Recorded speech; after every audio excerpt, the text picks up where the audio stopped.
দরকার দরকার হলে কি করতে হবে হ্যাঁ ভোট দিতে হবে। আর যদি মনে করেন যে ওর মধ্যে ওইগুলো দরকার না কি ওর থেকে আরো সংযোজন করতে হবে কি বিয়োজন করতে হবে কি আপনার মতামত কি যদি ওইটা পছন্দ না হয় তাহলে আপনারা না ভোট দেবেন। মানে এটা হচ্ছে হার না ভোট, এই হচ্ছে বিষয়, মূল বিষয়। এখন এই যে আছে এই জায়গায় হ্যাঁ ভোট দিলে উপরে সবকিছু পাবেন, না ভোট দিলে কিছুই পাবেন না। মনে রাখবেন পরিবর্তনের চাবি এবার আপনারই হাতে। আমি এগুলোকে একটু পড়ে দেবো।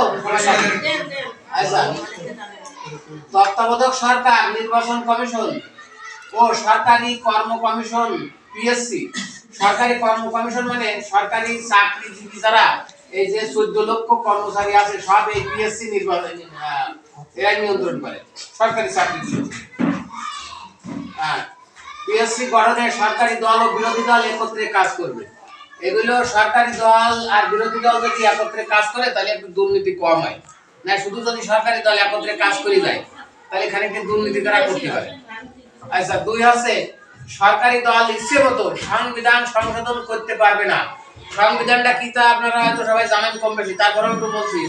সংবিধান হচ্ছে বাংলাদেশের দেশ পরিচালনার একটা দলিল। এই দেশটা কিভাবে পরিচালিত হবে এর একটা দলিল। এই দলিলটা হচ্ছে সংবিধান। এই সংবিধান অনুযায়ী দেশটা পরিচালিত হয়। তাই এই সংবিধান সরকারি দল ইচ্ছা মতো সংশোধন বিয়োজন সংযোজন এরকম করে, কিন্তু এটা করতে পারবে না। হ্যাঁ, সংবিধানের গুরুত্বপূর্ণ পরিবর্তনের ক্ষেত্রে গণভোটের বিধান চালু হবে। সংবিধানের গুরুত্বপূর্ণ পরিবর্তনের গণভোটের বিধান চালু হবে, অর্থাৎ গণভোটটা হচ্ছে জনগণের মতামত। এই যে গণভোটটা আছে এটা জনগণ মতামত দেবে, জনগণ হ্যাঁ না মানে মতামত দেওয়া। আচ্ছা, বিরোধী দল থেকে ডেপুটি স্পিকার এবং গুরুত্বপূর্ণ সংসদীয় কমিটির সঙ্গে সভাপতি নির্বাচিত হবে বিরোধী দল থেকে। প্রতিটা সরকারি দল এর আগে ডেপুটি স্পিকার সরকারি দল থেকে হইতো, এরপরে থেকে হবে ডেপুটি স্পিকার যদি হ্যাঁ পাস করে। আচ্ছা, যত মেয়াদই হোক না কেন কেউ সর্বোচ্চ 10 বছরের বেশি প্রধানমন্ত্রী থাকতে পারবে না। প্রধানমন্ত্রী আগে 10 বছর 20 বছর 15 বছর 20 বছর এরকম থাকতো, কিন্তু এই নিয়মটা যদি চালু হয় তাহলে 10 বছরের বেশি কেউ প্রধানমন্ত্রী থাকতে পারবে না। সংসদে নারীর প্রতিনিধিত্ব পর্যায়ক্রমে বাড়বে।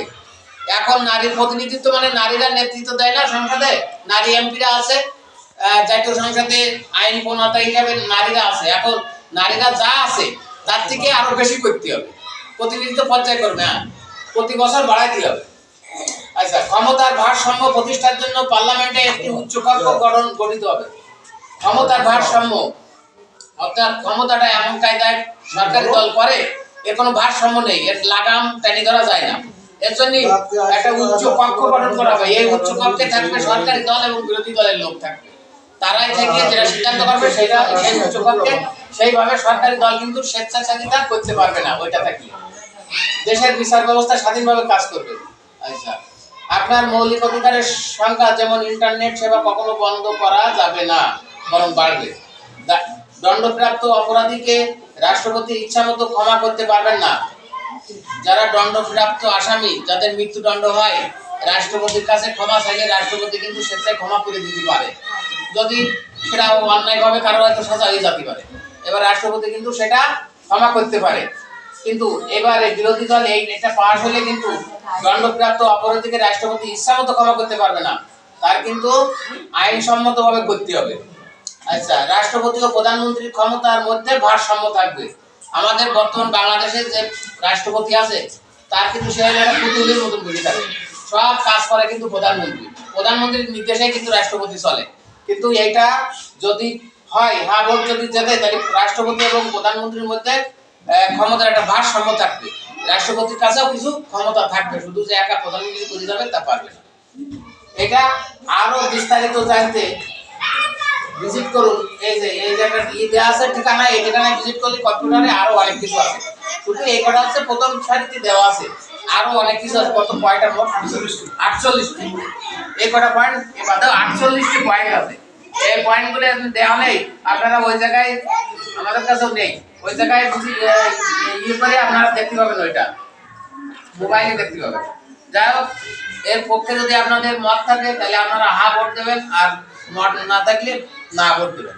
এবং হা না ভোট দুটো ব্যালট দেবো ওই জায়গায়, একটা আছে জাতীয় সংসদ নির্বাচনের প্রধানমন্ত্রী নির্বাচনের ব্যালট, অর্থাৎ সংসদীয় যারা এমপি হবে তাদের একটা ব্যালট থাকবে, প্রত্যেক উপজেলা আমাদের উপজেলায় একজন থাকবে হইলো এমপি, তাহলে ভোট আমাদের একটা দিতে হবে, যদি দুটো দেওয়া হয় দুই প্রতীকী তাহলে তো নষ্ট হয়ে গেল, এক জায়গায় দিতে হবে। আর দাড়িপাল্লা, তারপরে ইয়ে আছে দামের শীষ আছে, তারপরে ইগল পাখি আছে, আত পাকা আছে।